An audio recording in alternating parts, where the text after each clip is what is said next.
Vice President Kamala Harris will continue to undermine her record on Friday, this time on the issue of immigration during remarks in Douglas, Arizona.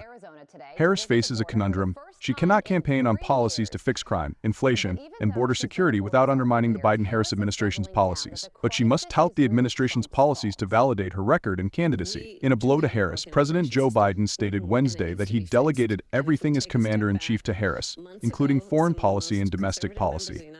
Under the Biden-Harris administration, migrants swamped the border. Authorities arrested about 7 million migrants illegally crossing the U.S Mexico border under Biden, Reuters reported. Nearly 2 million known gotaways evaded U.S. Border Patrol, according to numbers released by Republicans on the House Committee on Homeland Security in April. The illegal migrant population in the United States was 11 million in 2022, according to Pew Research Center estimates published in July, although critics estimate those numbers to be much higher. Harris will visit the southern border invasion after Fox News polling on Thursday found more Arizona voters 15 points trust former President Donald Trump over Harris to handle the crisis. Trump leads Harris overall by 3 percentage points among likely Arizona voters, 48 to 51%. During her visit, Harris will try to improve her polling numbers by undermining her record by acknowledging the Harris administration did not properly secure the border. Politico Playbook outlined Harris's revised ideas. Harris will argue that American sovereignty requires setting rules at the border and enforcing them. She'll call for more resources for Border Patrol agents to do their jobs. She'll propose new detection machines for fentanyl at border entry ports. She'll reject the false choice between securing the border and creating an immigration system that is safe, orderly, and humane. She'll decry Trump's failures as president to address this challenge and his recent efforts to kill bipartisan solutions to it, and say that the American people deserve a president who cares more about border security than playing political games. More on Harris's scant plan to secure the border is here. It is not clear if Harris will take any questions while in Arizona. She has held no press conferences since she entered the race in July when asked about specific policy solutions to secure the southern border during last Thursday's interview with Oprah Winfrey. Harris ignored the question, rambling off 441 words in about 3 minutes. Winfrey had to interject to force Harris to answer the question from the audience. So to answer Justin's question, now that that bill has gone and hasn't passed, will you reintroduce that? Oprah followed up on the question. Absolutely. And when I am elected president of the United States, I will make sure that bill gets to my desk and I will sign it into law, Harris replied.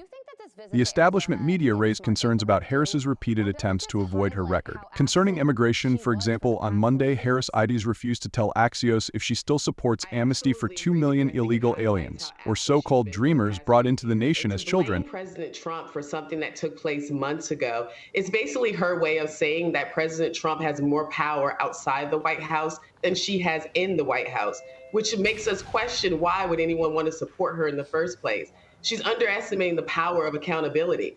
Every time she shifts the blame, every time she distances herself from being the border czar, after we know that that's what the title that was given to her, all she's really saying and the message that she's really sending is that I am not capable of handling this crisis. I am not equipped to do it. I don't really care to do it. It's not high on my priority list, but I understand that it may be high on the priority list of Americans because they're being impacted by the results of these decisions. So it just puts us in this very peculiar position. And I think it also shows that she's not the person to clean it up and to fix it. So I think this is sending a clear message. I think it hurts her more than helps her, particularly because she's visiting, but also casting blame and putting off all of the decisions onto someone who wasn't in the White House. It's just really silly. Okay, so our last one to you. Yesterday, Donald Trump spoke a lot about the border. He held a press conference in light of Kamala Harris's trip down to Arizona today.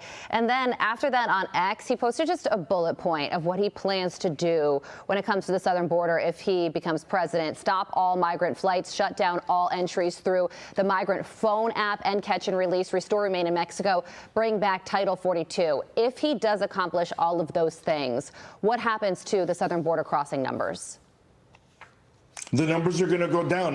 Look, the numbers will go down with this rhetoric alone. That's what he did last time that he was running for office. Because right now, what you're getting is a lot of individuals that under this administration understand that there's a free-for-all. All they have to do is ask for asylum, they get released. Who are these people? No one knows. Where are they? No one knows. This chaos has been created from day one of this administration, and you have to stop it. Notice how on his bullet points, he doesn't say he's getting rid of asylum claims. Because you know what? He does care, and he understands that there's some people that have viable asylum asylum claims. But what's happening right now under the current system is everyone's abusing it. And the only people that are making money off of it is the drug smuggling cartels, because they're using all these human smuggling as, you know, something that they can distract agents, distract law enforcement so they can continue to bring drugs into the country. We cannot have 4 more years of this. This is just chaotic. And I will add, I'm in Arizona. I've been here over 5 decades, and I have yet to hear from the Kamala Harris administration asking, hey, what's going on at the border? And she is making a visit down here. Yeah, you're right. And the cartels have made money hand over fist over the past 4 years as a result of all of this. Art, Janelle, thank you both so much for joining us from the swing states of Arizona and Georgia. We appreciate it.